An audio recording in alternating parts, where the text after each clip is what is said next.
નમસ્કાર મિત્રો, સામાજિક વિજ્ઞાનમાં આંકડાશાસ્ત્રની વિડીયો શ્રેણીના બીજા વિડીયોમાં આપ સૌનું હાર્દિક સ્વાગત છે. આજના વિડીયોમાં આપણે સામાજિક વિજ્ઞાનમાં આંકડાશાસ્ત્રનો ઉપયોગ ક્યાં ક્યાં થાય છે અને કેવી રીતે થાય છે તેની સમજૂતી મેળવીશું. આપણે અત્યારે પ્રથમ વિડીયોમાં સામાજિક વિજ્ઞાનમાં આંકડાશાસ્ત્રનો પરિચય મેળવ્યો કે જેમાં આપણે 5 બાબતો જોઈ. પરિચયમાં આપણે 5 બાબતોનો અભ્યાસ કર્યો કે આંકડાશાસ્ત્ર એટલે શું.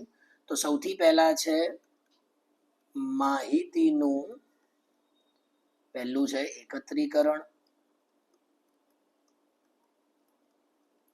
આપણે માહિતી એકઠી કરવી પડે છે, માહિતી ભેગી કરવી પડે છે. ત્યારબાદ બીજું છે એકઠી કર્યા પછી, માહિતીનું એકત્રીકરણ કર્યા પછી તેને સુવ્યવસ્થિત રીતે ગોઠવવી પડે છે. ક્રોનોલોજીકલ ઓર્ડરમાં આપણે તેને ગોઠવવી પડે છે. ત્યારબાદ ગોઠવણી કર્યા પછી આવે છે વિશ્લેષણ. આપણે જે માહિતી મેળવી છે તેનું વિશ્લેષણ કરવું પડે. વિશ્લેષણ કર્યા પછી તેનું અર્થઘટન કરવું પડે અને છેલ્લે એ અર્થઘટન કર્યા પછી તેનું પ્રેઝન્ટેશન, તેની પ્રસ્તુતિ કરવી પડે. આ 5 બાબતોનો અભ્યાસ આપણે શેમાં કરીએ છીએ? આંકડાશાસ્ત્રમાં કરીએ છીએ. ખાસ કરીને જ્યારે આપણે સામાજિક વિજ્ઞાનમાં આંકડાશાસ્ત્રની વાત કરીએ ત્યારે. તો હવે આપણે એ સમજવું છે કે આંકડાશાસ્ત્રનો ઉપયોગ અર્થશાસ્ત્રમાં અથવા તો મનોવિજ્ઞાનમાં અથવા તો પોલિટિકલ સાયન્સમાં, એટલે કે જે સામાજિક વિજ્ઞાનો છે તેમાં ક્યાં ક્યાં કરવામાં આવે છે. તો હવે આપણે તે સમજીએ. તો પહેલો ઉપયોગ જે તેનો આપણને જોવા મળે છે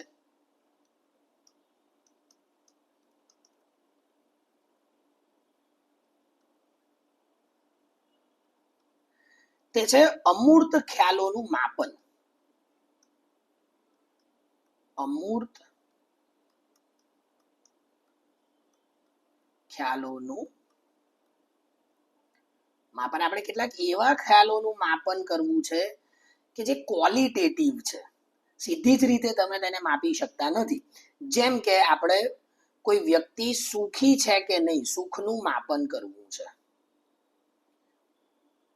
મારાથી કોઈ વ્યક્તિ સુખી છે, મારાથી કોઈ વ્યક્તિ વધારે સુખી છે કે ઓછું સુખી છે, તો તેના માટે આપણને ખ્યાલ છે કે ગ્રોસ હેપીનેસ ઇન્ડેક્સ, GHI, શું કહીએ છીએ આને?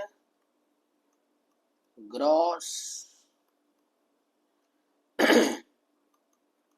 હેપીનેસ ઇન્ડેક્સ ની રચના આપણે કરી છે. તેવી જ રીતે ધારો કે આપણે માનવ વિકાસની વાત કરવી છે, અથવા તો આપણે આર્થિક વિકાસની વાત કરવી છે.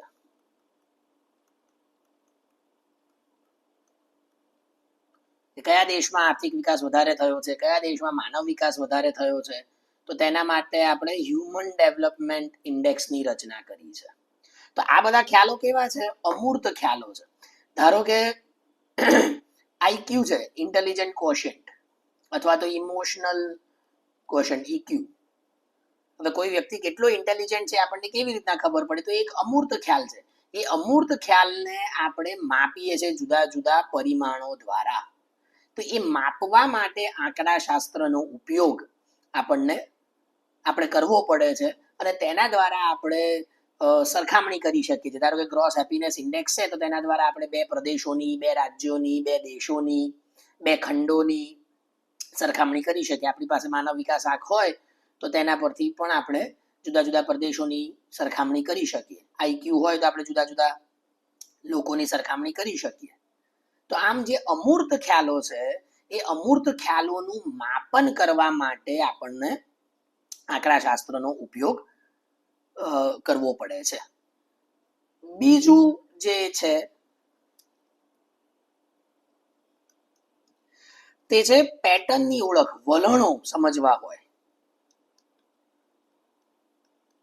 વલણ સમજવા માટે, ટ્રેન્ડ, અથવા તો કોઈ એક પેટર્ન સમજવા માટે પણ તેનો ઉપયોગ કરવામાં આવે છે. ધારો કે ભારતમાં વસ્તીની શું પરિસ્થિતિ છે, 1901માં કેટલી વસ્તી હતી, 1951માં કેટલી વસ્તી હતી, 1961માં કેટલી વસ્તી થઈ, તેમ વધી ને 2011માં કેટલી વસ્તી થઈ. તો આપણને એક વલણ મળે છે કે કેટલી વસ્તી વધારો દેશની અંદર થઈ રહ્યો છે.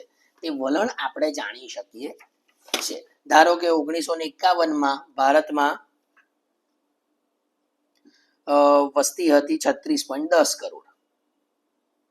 1951માં ભારતમાં વસ્તી હતી 36.10 કરોડ અને 2011ની વસ્તી ગણતરી આપણે જોઈએ તો વસ્તી લગભગ 120.10 કરોડની આસપાસ છે.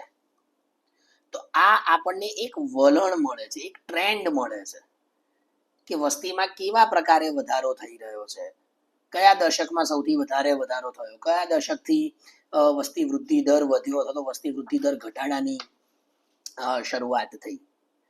તો આવું એક વલણ આપણને મળે છે. બીજું, આપણે પેટર્ન સમજી શકીએ છીએ. ધારો કે આપણી પાસે માહિતી છે ગ્રામીણ વસ્તીની અને શહેરી વસ્તીની.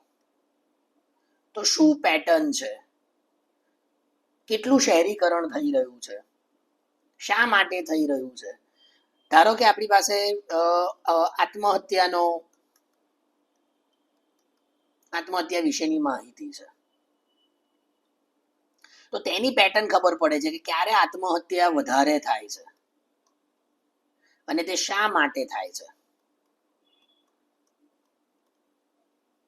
એક પેટર્ન જાણવા મળે છે કે જ્યારે પરીક્ષાઓ નજીક હોય ત્યારે આત્મહત્યાઓનું પ્રમાણ વધે છે, અથવા તો તહેવારો નજીક આવે છે ત્યારે આત્મહત્યાનું પ્રમાણ વધે છે.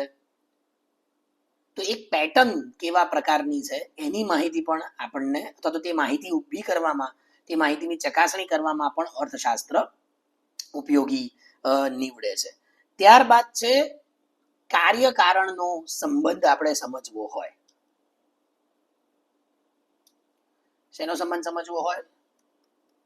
કાર્યકારણનો સંબંધ.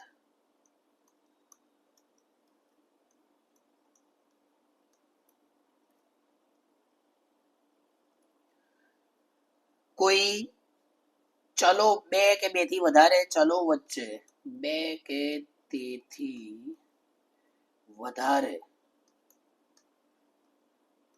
ચલ વચ્ચે કોઈ સંબંધ છે કે નહીં તે આપણે સમજવું છે. કોઈ સંબંધ છે કે નહીં. ધારો કે આવક અને ખર્ચ વચ્ચે કોઈ સંબંધ છે તે આપણે જાણવું છે. ધારો કે આવક અને તણાવ વચ્ચે કોઈ સંબંધ છે તે આપણે જાણવું છે. વિદ્યાર્થીઓની ઉંમર અને વિડીયો ગેમ રમવા વચ્ચે કોઈ સંબંધ છે કે કેમ તે આપણે જાણવું છે. તો આમ જુદા જુદા ચલ વચ્ચે કોઈ પ્રકારનો સંબંધ છે કે નહીં એ આપણે જો સમજવું હોય. કાર્યકારણનો સંબંધ, શેના કારણે શું થાય છે. ધારો કે આપણે અર્થશાસ્ત્રમાં જાણીએ છીએ કે જો આવક વધશે તો ખર્ચમાં વધારો થશે. તો આવકમાં જે ફેરફાર થાય છે તેને આપણે કારણ કહી શકીએ અને ખર્ચમાં જે ફેરફાર થાય છે તેને આપણે શું કહી શકીએ? અસર કહી શકીએ. તો આપણે એ જાણી શકીએ છીએ કે આવકમાં ફેરફાર થવાને કારણે ખર્ચમાં ફેરફાર થશે, અથવા તો આવકમાં વધારો થશે તો ખર્ચમાં ઘટાડો થશે, આવકમાં ઘટાડો થશે તો ખર્ચમાં પણ ઘટાડો થશે અને આવકમાં વધારો થશે તો ખર્ચમાં પણ વધારો થશે. તો આમ કાર્યકારણનો સંબંધ આપણે જાણી શકીએ છીએ. આપણે ધારો કે એ જાણવું છે કે સંયુક્ત કુટુંબમાં રહેતા હોવ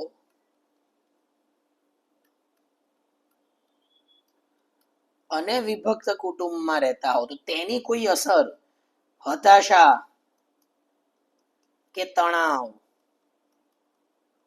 કે આઈક્યુ ઉપર પડે છે કે નહીં, તેની વચ્ચે કોઈ સંબંધ છે કે નહીં, તો તે પણ આપણે આંકડાશાસ્ત્ર ની કેટલીક પદ્ધતિઓ દ્વારા જાણી શકીએ. તો આમ કાર્યકારણ સંબંધ, બે કે બે થી વધારે ચલ વચ્ચેનો સંબંધ આપણે આંકડાશાસ્ત્રના ઉપયોગથી જાણી શકીએ છીએ.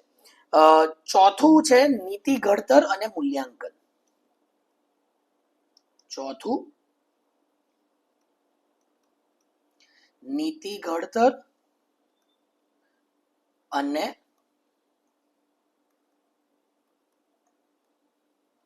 મૂલ્યાંકન. કોઈ એક પોલિસી બનાવવાની હોય, નવી નીતિ બનાવવાની હોય, તો તેના માટે આપણે આંકડાશાસ્ત્રનો ઉપયોગ, કારણ કે તેના દ્વારા જે વિશ્લેષણ કર્યું છે તેનો ઉપયોગ આપણે કરી શકીએ. ધારો કે આપણને એવું જાણવા મળે છે કે ગ્રામીણ વિસ્તારમાં ગરીબી અને બેકારી વધુ છે. આપણે માહિતી ભેગી કરી, તેને ગોઠવણી કરી, તેનું અર્થઘટન, તેનું વિશ્લેષણ કરી, તેનું અર્થઘટન કર્યું અને પછી તેની પ્રસ્તુતિ કરી કે ગ્રામીણ વિસ્તારમાં ગરીબી અને બેકારી વધારે છે. તો આ માહિતીને આધારે હવે કોઈક નીતિ બનાવવામાં આવશે. નીતિ બનાવાશે એટલે એ શું થશે? નીતિનું ઘડતર.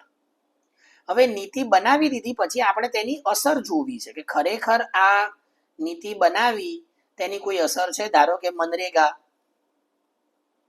યોજના કે જે હવે વીબીજી રામજી યોજના છે,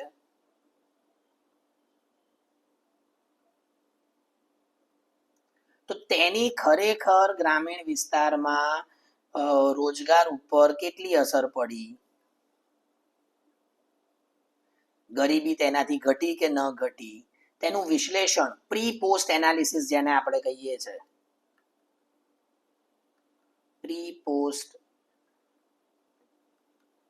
એનાલિસિસ.